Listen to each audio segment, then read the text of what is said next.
Paging Dr. Gary C. Please proceed to the geriatrics department. Emergency! Emergency!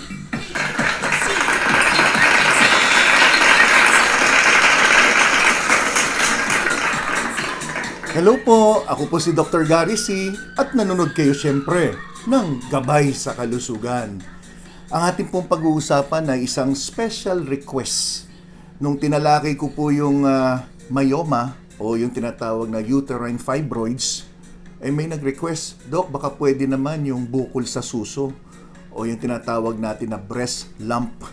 Okay, so pagbibigyan natin, tatalakayin natin ngayon ay tungkol sa mga ano yung mga iba-ibang dahilan bakit kayo nagkakaroon ng bukol sa breast, ano-ano ang iba-ibang klase ng bukol sa breast, at ito ba'y cancer o pwede naman hayaan o kailangan naman nating suriin maigi kung ito ay baka ay hindi magandang bukol.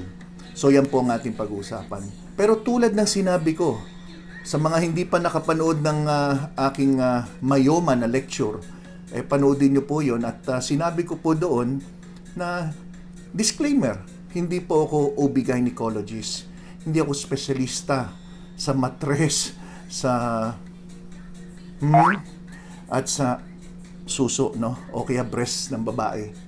Pero pipilitin kong ipaliwanag sa simpleng paraan, yung tinatawag na basic knowledge lang.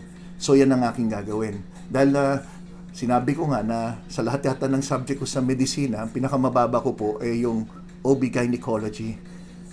275 yata ako dyan, kung di ako nagkakamali, no? Pasang-awa, no? So, ngayon po, bago natin talakayin yung tungkol dito sa bukol sa breast, mahalaga palagi na naintindihan muna natin yung tinatawag na anatomy. Pag sinabing anatomy, yung mismong study of the human body. Okay? Pag sa animal, pwede rin animal body, anatomy rin ang tawag doon. So, study ng parte ng katawan ng isang tao.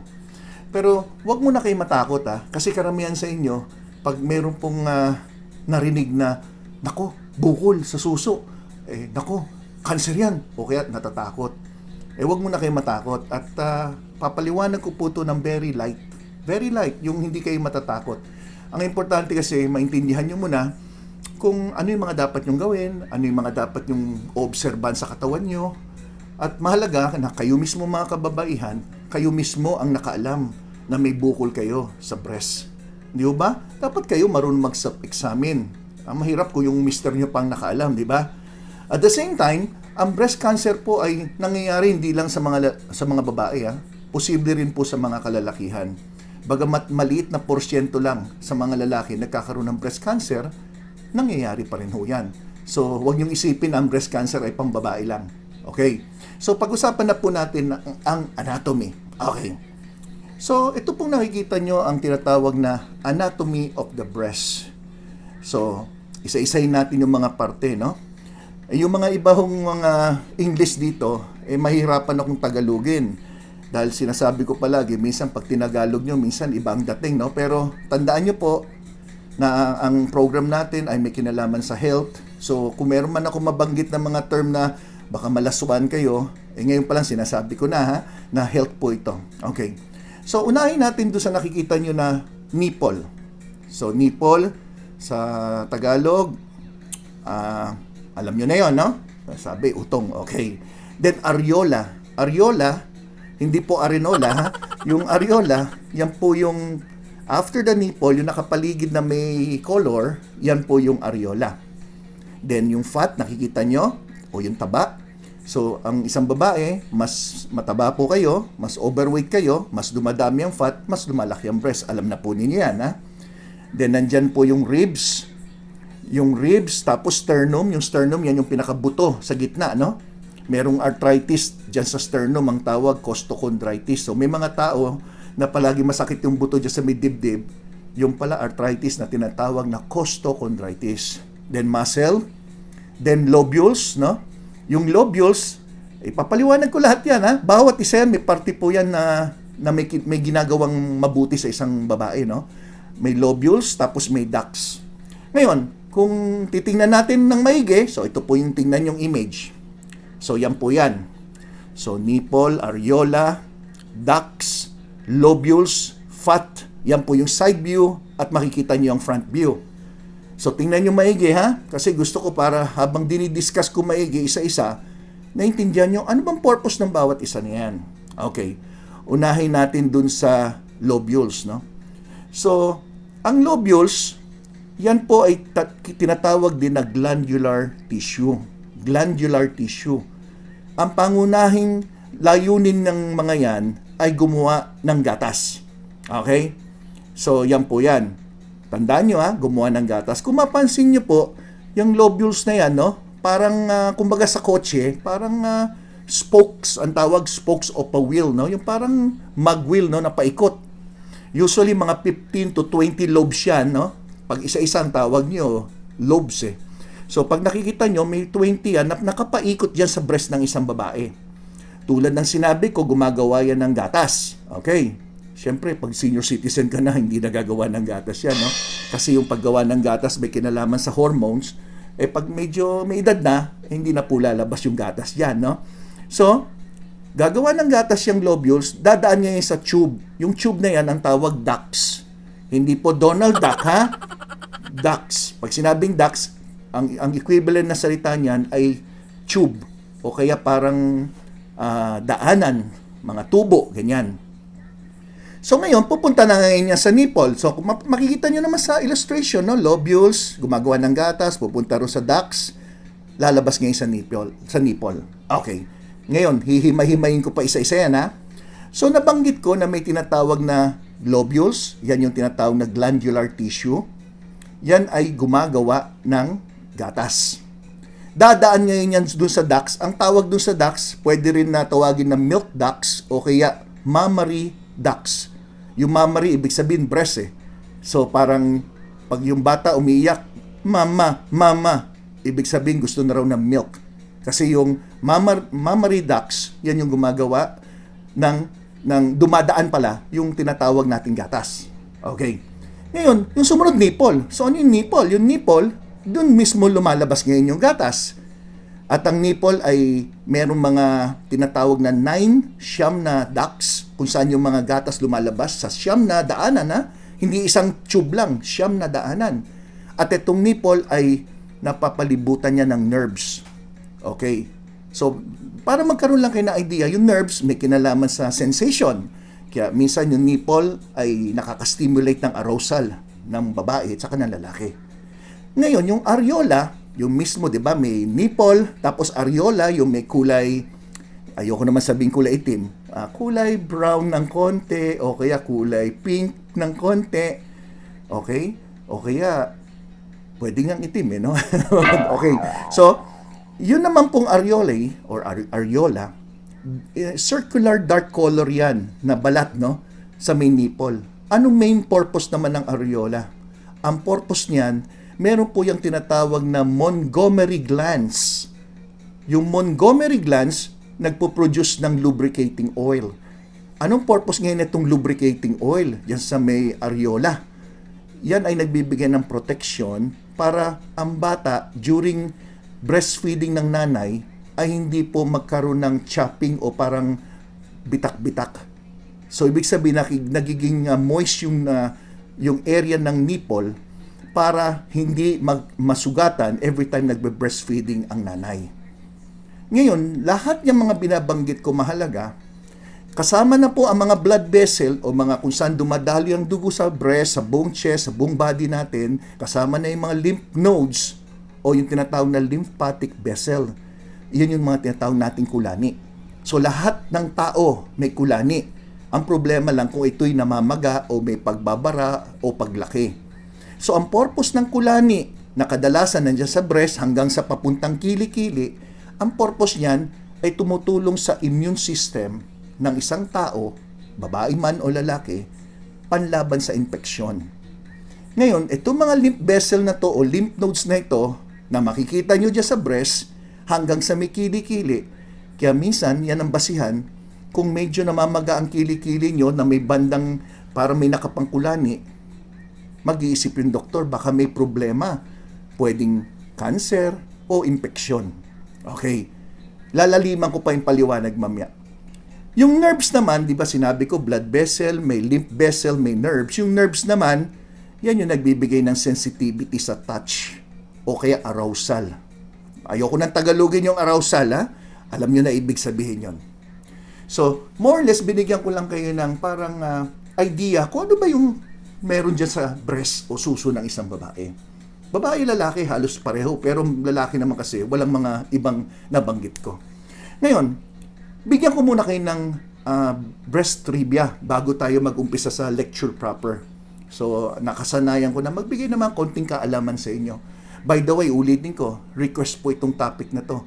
At yung mga nabasa ko mga request na topic sa mga susunod, abangan nyo po, iisa-isahin ko po yan. At meron din mga request ng kanta. Pero ngayon po, wala muna tayong kanta. Papalitan ko na lang po yung kanta kung okay sa inyo. Papalitan ko na lang ng isang joke o biro. Okay? Biro lang yon ha? Joke ha? So, maski na medyo green ng konti ha? Basta joke lang to ha? Okay. So, punta muna tayo sa breast trivia. Okay. So, ang unang breast trivia natin, gusto ko lang malaman ng lahat ng babae na karamihan ng mga babae mas malaki o mas malaki ng konti o mas malaki ng mas malaki na obvious ang isang breast nila kaysa dun sa isa. At perfect lang po yan. Normal lang po yan. Huwag kayong mag-alala. Minsan, sabi nila, Dok, bakit napansin ko mas malaki yung breast ko sa kaliwa? Huwag kayong mag-alala. Dahil ang 65% ng mga kababaihan napansin mas malaki ang kanilang left breast kaysa sa right. Huwag kayong mag-alala mga misis, mga ineng, mga iha. Dahil mga lalaki ganun din. Mas mababa yung itlog nila sa kaliwa kaysa dun sa kanan. O sige, tingnan nyo pa mamaya. Mamaya nyo na tingnan, nag-lecture pa ako. Okay. So, sunod na breast trivia. Alam nyo ba na ang average breast weight o timbang ng isang breast, isa, ay 1 to 2 pounds? So, ibig sabihin kung dalawa yan, ipagpalagay natin 2 pounds ang isa, di 4 pounds na kagad sa timbang mo. Nandun pa lang sa breast mo. Yan yung average, average. At nagtataka naman ako sa inyo mga babae, bakit parang meron kayong paliksahan ng palakihan ng breast? Yan ba'y gusto ng asawa nyo, gusto ng boyfriend nyo, o kayo mismo may gusto? Kayo ba'y nasiseksihan kung ang breast nyo mas malaki? Kasi, naggawa ko ng research at isi-share ko sa inyo. Alam nyo po ba kung sino ang babae sa buong mundo na may record ng pinakamalaki na natural breast? Ito po, si Annie Hawkins. Siya po isang Amerikana. Grabe, no? Ako mismo, nung nakita ko to, sabi ko, ano ba yan? Parang pwedeng mas malaki pa yung melon, di ba? No? Mas malaki pala ito kaysa sa melon, no? So, itong si Annie Hawkins, siya yung American woman na sa ngayon ang may hawak ng Guinness World Record na pinakamalaking natural breast sa buong mundo na ang timbang ay 100 pounds. Diyos ko po, 100 pounds. So, yung timbang niya, pagpalagay mo 200 pounds, yung 100 pounds nandun pa lang sa kanyang suso. Nako, grabe. At alam nyo ba, sa aking pagre-research, nalaman ko na nag-umpisa pala ang unang-unang breast augmentation surgery noong 1962. 1962. So, 1962, diyan yung kauna-unahang nagpalaki, nagdagdag. Kadalasan ginagawa nila noon silicone. May mga iba pa nga nababalita, nag-i-inject ng mga petroleum jelly at nagkaroon ng mga komplikasyon. Malaking tsansa magkaroon kasi ng cancer, no, sa mga ginagawang pagpalaki ng breast. Nakakalungkot, no? Marami tayong naririnig na ganyan. Dapat tanggapin na natin kung anong meron kayo naman, no? Eto pa, kung pinag-usapan natin kanina, yung pinakamalaking breast, o baka naman meron sa inyo, ay, walang sinabi yan sa akin, mas malaki sa akin, no? Kayo nang bahala, Pero, alam nyo ba, na yung sa pinag-uusapan naman yung nagparitoke, ang pinakamalaking breast naman na implant ay ito po. Yan, tingnan nyo naman, grabe naman. Siya po ay si Sheila Hershey ng Houston, Texas. Dating sa Brazilian. So, Brazilian yan, tapos lumipat sa Houston, Texas. Yan po yung pinakamalaking implant, no? Pero, alam nyo ba kung inalam yung history, bakit ba gusto mo malaki yung breast mo? Naniniwala na pala ako na nangyayari to dahil may psychological reason. Ito po siya nung bata-bata siya. Siya ay nabubuli na ang katawan niya ay parang lalaki. So, palagi siyang binubuli. So, nag-decide siya na magpa-augment ng breast, nagpalaki ng breast. At ang edad niya po ngayon ay 41. Nakita ko last May lang, this year na May, nagparitoke pa siya ulit, ika-39 breast operation na niya. Despite binigyan na siya ng maraming warnings. Sabi ng doktor, delikado na, wag na natin pilitin. Ang sagot niya, I would rather die happy with huge breasts than be sad and unhappy. Aba, kanyang choice yan eh. So, yun ang kanyang choice eh. Then, ito pa.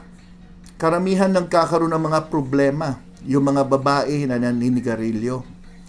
So, yan ang isa raw sa reason. Mas marami daw babae na mas sag ang kanilang boobs. Mas, another word sa Tagalog, law-law. Ayan, okay? So, yan yung mga breast trivia natin. So, ngayon, pag-usapan na natin yung breast lump. Ayan.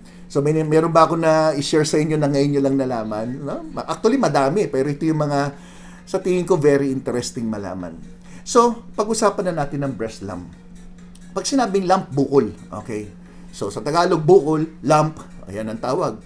Minsan tawag tumor. Pag sinabing tumor, may tumubo na abnormal. Pero hindi porket sinabing tumor, meron kang cancer kagad. Dahil yung tumor na hati pa sa dalawa, may tinatawag na benign at may tinatawag na malignant. Okay. But ito magandang balita. 80% ng bukol ng mga kababaihan sa suso ay hindi po cancerous. 80%. Okay. So pag-usapan natin, tuturuan ko kayo kung ano yung mga dapat yung bantayan. So hindi lahat ng bukol automatic meron na kagad cancer. Tandaan nyo muna yan. Kasi ayoko yung pagdating sa akin, umiiyak na kagad. Ako, umiiyak na kagad. Sabi ko, bakit to? Anong problema? Kasi may bukol ako sa breast. Sabi ng doktor ganito, magpa-biopsy. O di magpa-biopsy para malaman, di ba? Magugulat kayo, may mga iba dyan. Sabi ng doktor, may kunento ako dati na, ay nako, pumunta siya sa isang ospital, may bukol. Sabi ng doktor, minsan yung delivery kasi ng message importante. Nung kinapa, naku, may bukol Nako, baka cancer to. Gumanon lang nag-comment lang yung doktor, side comment lang ang tawag dun baka cancer to. So, nung sinabi ng doktor na baka cancer to at kailangan natin pa-biopsy, etong pasyente natulala. So, umuwi daw siya na parang di nga niya alam paano siya nakauwi. Ganyan pa ang kwento niya sa akin. So, pagdating sa klinik ko, iyak siya. Sabi ko, anong sabi ng doktor? Kasi, kinapa, sabi, cancer daw Sabi ko, hindi naman makukuha sa kapayan na sabing cancer. Kailangan i-biopsy. Dok, na ako, nawala na sa sarili ko. Ngayon, in-advise ko, pa-biopsy natin. So, nakonbinsi ko, nagpa-biopsy. Lumabas ang resulta, infection lang. So, binigyan na ng antibiotics ng mga 1-2 linggo, lumit yung bukol, yung pala, infection lang. So, very important po itong sasabihin ko. Dahil marami pong nagkakaroon ng sa unang encounter sa doktor, kung ano yung nabanggit ng doktor, minsan dinidibdib at nag-iisip na ng matindi. Yung pala, iba palang dahilan. Okay? So, pakinggan nyo po ito. Ito po yung mga karaniwan na dahilan kung bakit nagkakaroon ng bukol sa breast. So, kung makikita nyo po, ang pinag-usapan ko yung 5 pangkaraniwan. Number 1, abscess. Number 2, fibroadenoma. Number 3, cyst. Number 4, fibroadenomatosis. And number 5, tumor. Okay. So, hindi naman yung nakikita nyo ngayon, yan ang itsura Binibigyan ko lang kayo ng kumbaga idea na marami palang klase ng bukol. Nagtataka naman ako bakit gantong kulay itong itong areola, masyado naman dark, parang tsokolate na, Okay. So anyway, hindi ako may gawa niyan, Okay. So, isa-isayin natin, focus lang kayo dyan sa nakikita nyo. Number 1, abscess. Yung abscess po, sa salitang abscess, parang, pwede mo sabing pigsa. Pwede mo sabing nana. Okay? Kadalasan, ang dahilan, infeksyon. Kadalasan, ang infeksyon, maari nagmula sa pumasok paloob mula sa nipple yung infeksyon. Minsan naman, hindi mapaliwanag kung anong dahilan, bakit nagkaroon ng infeksyon. Ngayon, may magsasabi, Dok, kaya ako nagkaroon ng bukol sa breast kasi natamaan ako eh. Nasiko ako ng asawa ko, natutulog, di niya alam, nasiko ako eh. Okay, nasiko ako ng anak ko. Hindi ako magkakaroon ng cancer pag kayo po'y nasiko. Kadalasan, ang tawag naman doon, nagkaroon ka ng trauma, o kaya injury, o kaya traumatic fat necrosis. Ibig sabihin, nagkaroon ng pamumuo, paninigas ng kalamnan mula nang kayo natamaan because of trauma. So, mga muscle lang yun kadalasan.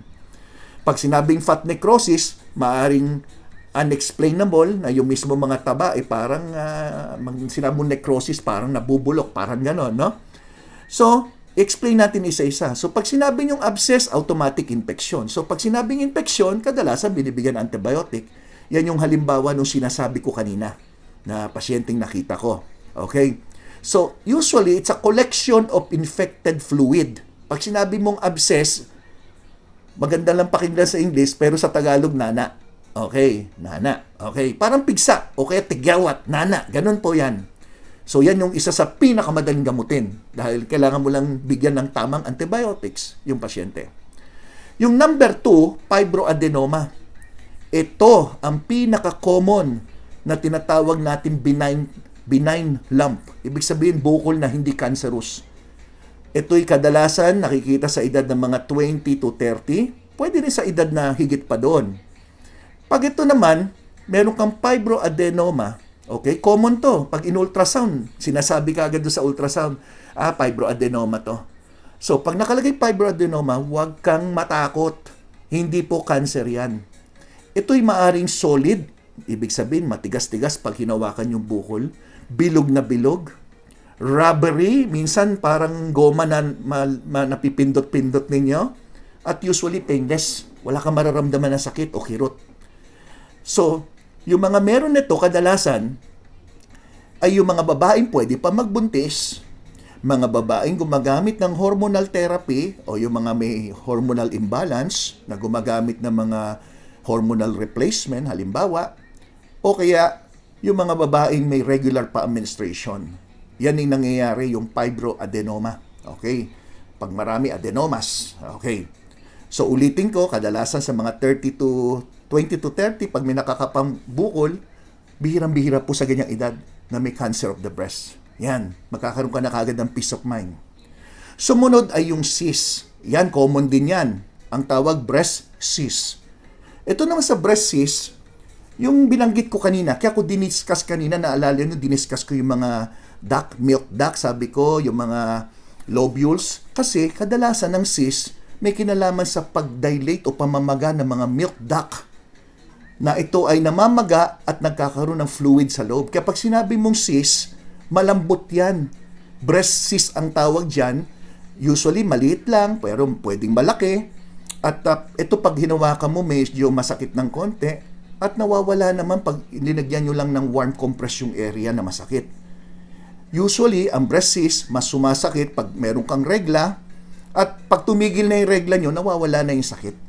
Yan. So, pag ginagamot ang breast cyst, minsan, pag ito'y napakalaki, ina-aspirate.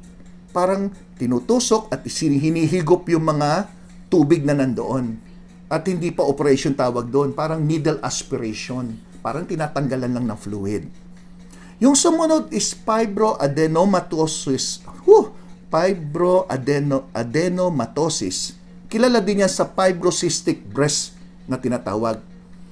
Dito naman, related din siya sa menstruation. So, bihira magkaroon ng ganito yung menopause na. So, usually, pag menopause ka na kung bata ka, hindi ka nagkaroon ng ganito, maski maliit, imposible na magkaroon ka pagdating mo na ng mga 50, 60 pataas. Maaring noon pa yan nung bata ka at lumaki lang ng lumaki. Okay. So, itong binabanggit natin na fibroadenomatosis o fibrocystic breast changes, kadalasan naman to mga edad na 40 pataas. Kadalasan 35 to 50. So, kung nabanggit ko kanina, review natin ha, review. Sino yung mga 20 to 30 kadalasan? Fibroadenoma. Pag ang edad ay nasa between 35 to 50, average mga 40, ang tawag dyan, fibroadenomatosis. Huwag nyo para di kayo mahirap sa mga binabanggit kong words. Halos pareho lang yan. Nagkakatalo lang yan doon sa edad. Okay.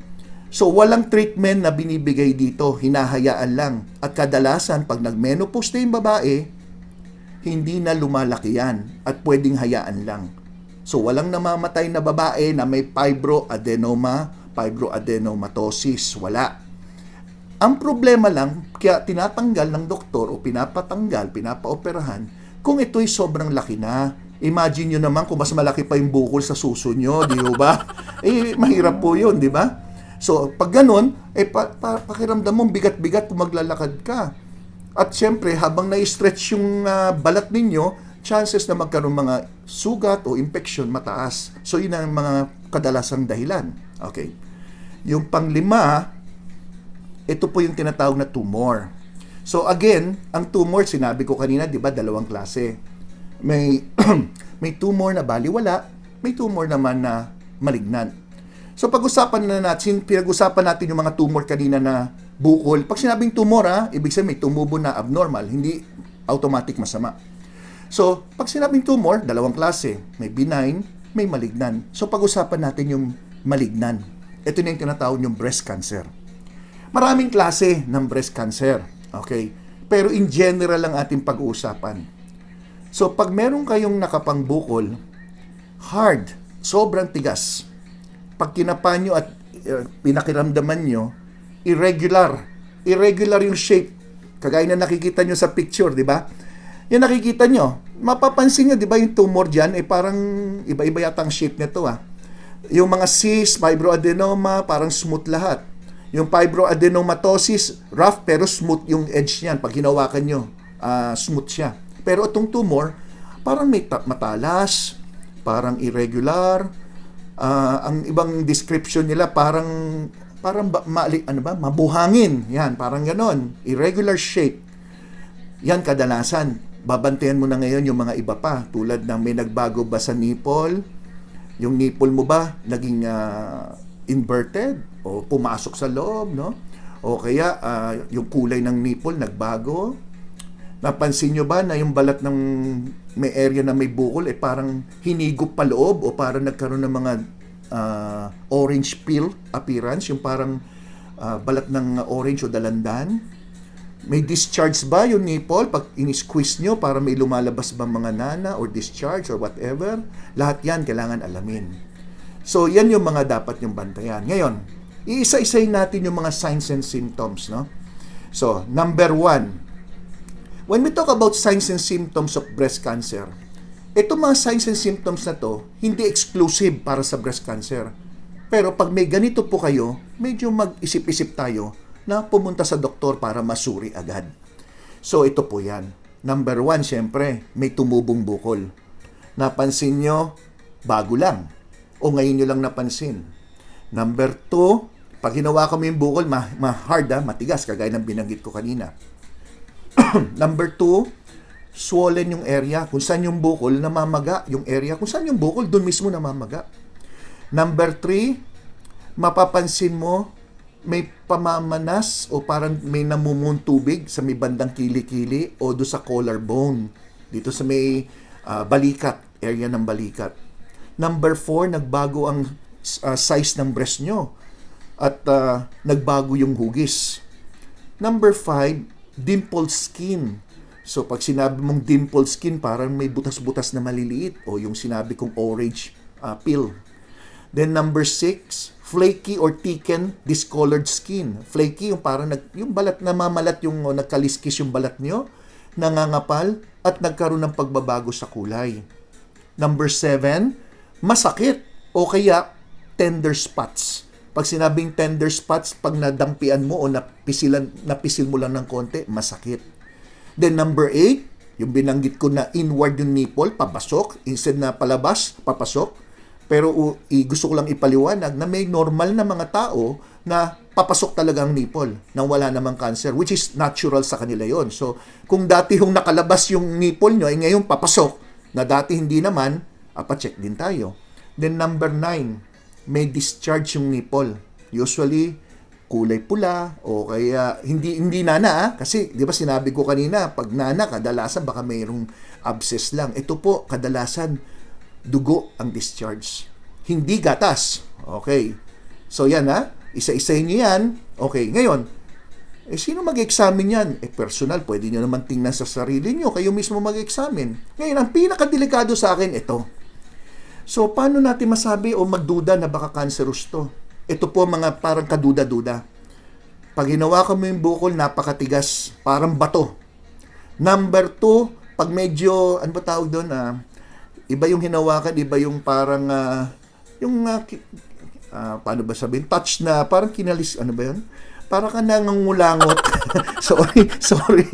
Wala akong maisip. Para ka nangungulangot na rinorolyo mo sa kamay mo yung kulangot. Binibilog mo. Yun ang gagawin niya. Parang iniikot-ikot din niya yung bukol. Mapapansin mo ba? Pebbly? Para mabuhangin. Yan. Ha? Nakuha din natin na ang hirap ipaliwanag yun. Tulungan niyo naman ako. Paki-message ako. Ano ba ibig sabihin nung parang binibilog mo yung kulangot eh. So, ano ba tawag doon? Anyway, maiisip ko rin yan. Then, sumunod, yung lugar. Kadalasan, pag medyo masama, nandyan yan sa tinatawag na upper outer quadrant. So, kung ang hawak nyo, ngayon, mga mga misis, kung hawak nyo ngayon yung boobs nyo habang nag-uusap tayo, hawakan nyo po, tingnan nyo po kung saan yung bukol. Kung merong bukol doon sa labas, na pang itaas, ibig sabihin, mapakaliwa o kanan, malapit sa kilikili. Kasi upper, outer, quadrant eh. Pag sinabing quadrant, di-divide mo sa apat yung breast nyo. Kuha ka ng pentel pen. Sige. Pentel pen. From the nipple, gumawa ka ng X niyan. Apat na hati. X na pa, hindi pala X, cross. So, yung pinakalabas sa kilikili, malapit sa kilikili, ang tawag dyan outer. At yan yung upper, yung taas. So, kung napansin nyo, nandyan yung bukol pag-exam nyo. At medyo pagdating sa kilikili, masakit yung kilikili. May bukol din kayo nakakaba. Patingnan nyo na kagad yan. Huwag na natin i-delay. Kasi alam nyo bakit? Kung halimbawa, may breast cancer ka, pero early stage. Stage 1, halimbawa, unang-una, isang bukol na nandun lang sa isang lugar. Ang bilis tanggalin yan. Lumpectomy lang. Pag sinabing lumpectomy, yung bukol lang tatanggalin mo, tapos na ang laban. Pero kung umabot tayo ng mga stage 2, stage 3, na meron ng kumalat sa ibang lugar o kaya lampas na sa takdang sukat, baka hindi lang tanggal yung lumpectomy. Baka kailangan na nating tanggalin na yung bukol, mag-ano pa tayo, radiation or chemo. Paano naman kung ang dami-daming bukol? Hindi lang isa. Dahil pinabayaan mo, pinadami mo muna. Ang tawag dyan, total mastectomy. Tatanggalin na yung buong breast, magkikimo ka pa o radiation. So, maliit na bukol pa lang, kung maliit pa lang, lumpectomy. Ibig sabihin, yung mismong lump, yun lang ang tatanggalin. Okay?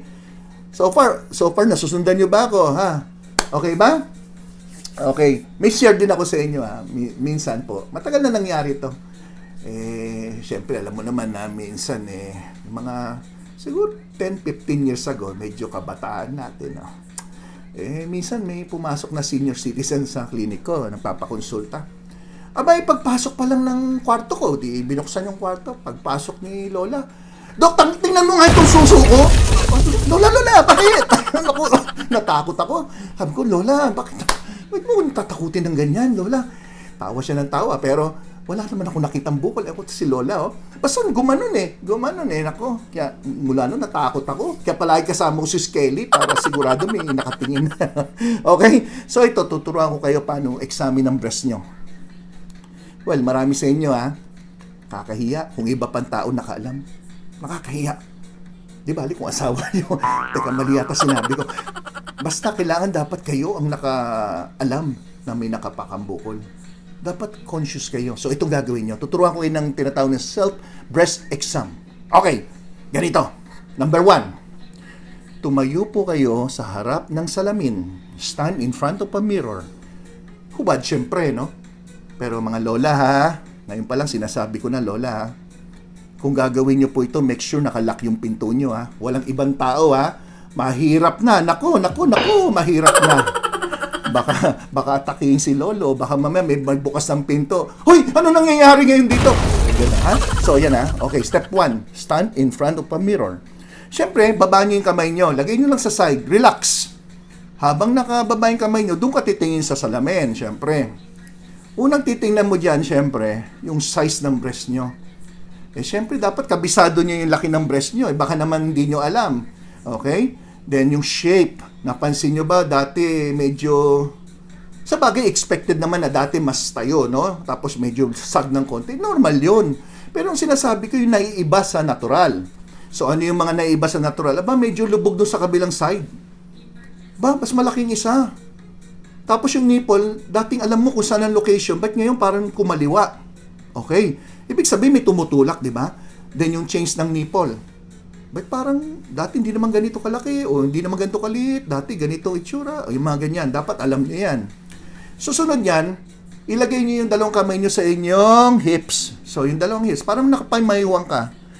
Pamaywang, tapos yung chest niyo parang naka-chest out. Yan, chest out. So sa ganun para, mai-extend mo ngayon.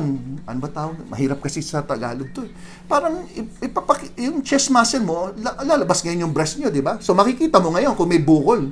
Di ba? Na-imagine nyo ba sinasabi ko? So nakapamayuwang ka, nakatingin ka lang sa salamin, tapos chest out. Okay, stomach in. Yan, makikita nyo ngayon ba? Parang may nakaumbok dito Yan. So yan pa lang yung sa visual Visual pa lang yan Then ang step 2, syempre, ito na yung step 2. Tumayo ka, itaas mo yung kanang kamay mo, lagay mo sa batok mo, gamitin mo yung kaliwang kamay mo. Ang kailangan mo lang naman dyan, yung first two, yung index finger, tsaka middle finger, hintuturo, tsaka, ano ba yung hinlalato yata tawag mo dyan, no? Yung palasingsingan yung, ring finger, di ba? So, yun lang gagamitin nyo. On a circular motion, mula sa nipple, paikot. Paikot. So, paikot, dahan-dahan lang. So, iikot nyo po yan.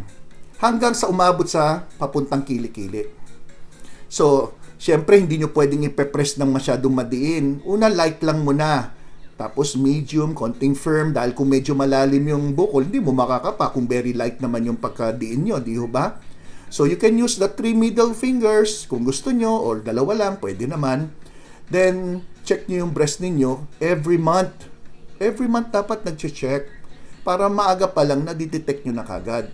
But tulad na sinabi ko, may mga bukol naman na baliwala, but kung naramdaman nyo to, o napansin nyo to, na nandun na, dati pa, at hindi naman nagbago yung shape, wala naman sumasakit, okay lang, don't worry. Okay.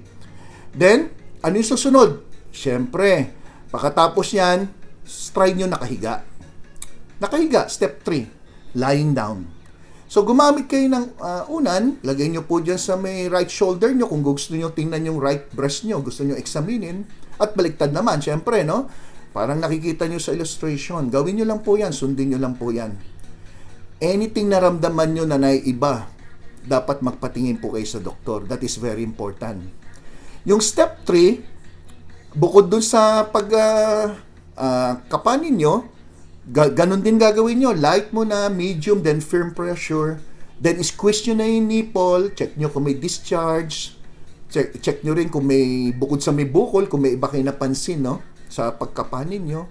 Kung may sumasakit sa may bandang kilikili, usually baka may kulanin na mamaga. Okay? So, ulitin nyo lang po yan yung mga pinapaliwanag ko. Ngayon, yung iba, mas comfortable sila. Balik tayo dun sa step 1, no?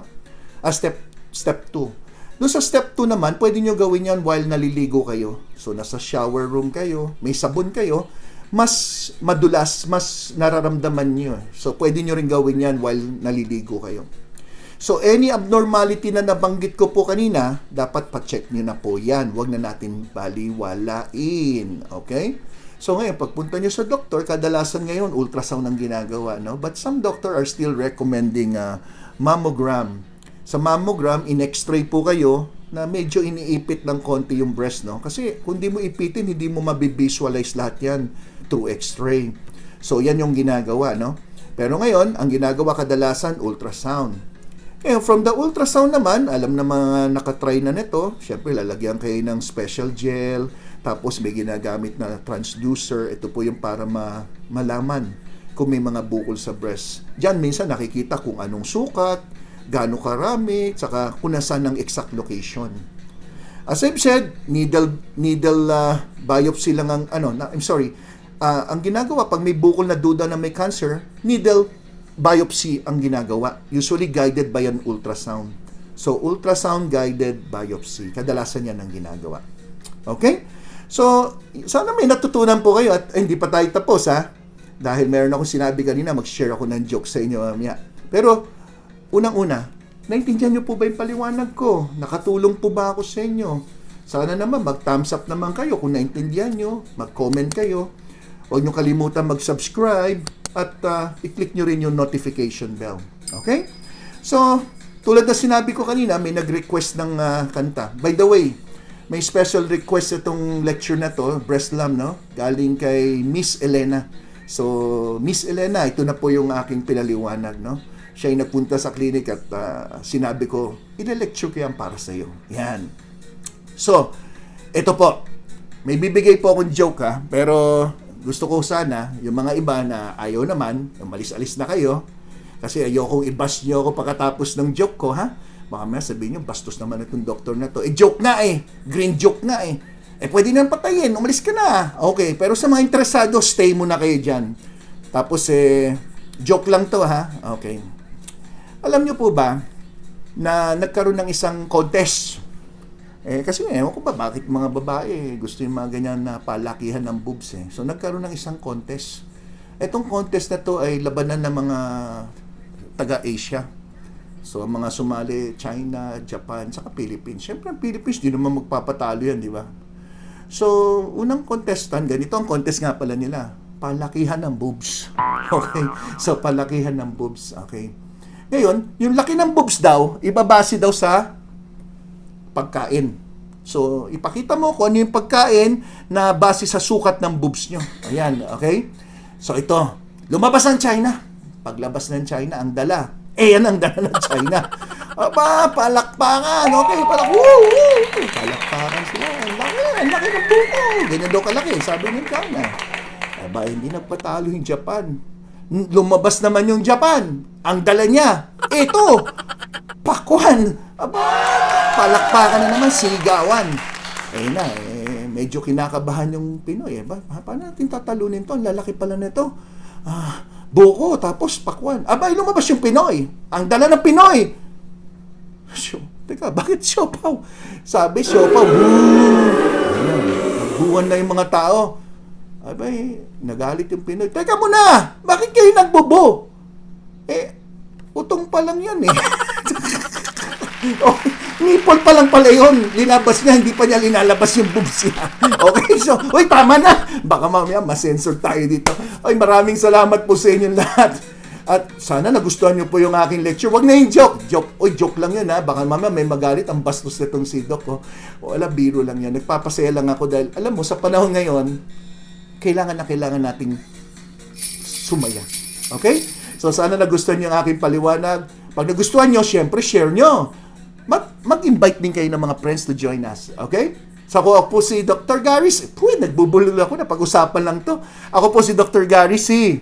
Ang inyong gabay sa kalusugan. Bye-bye!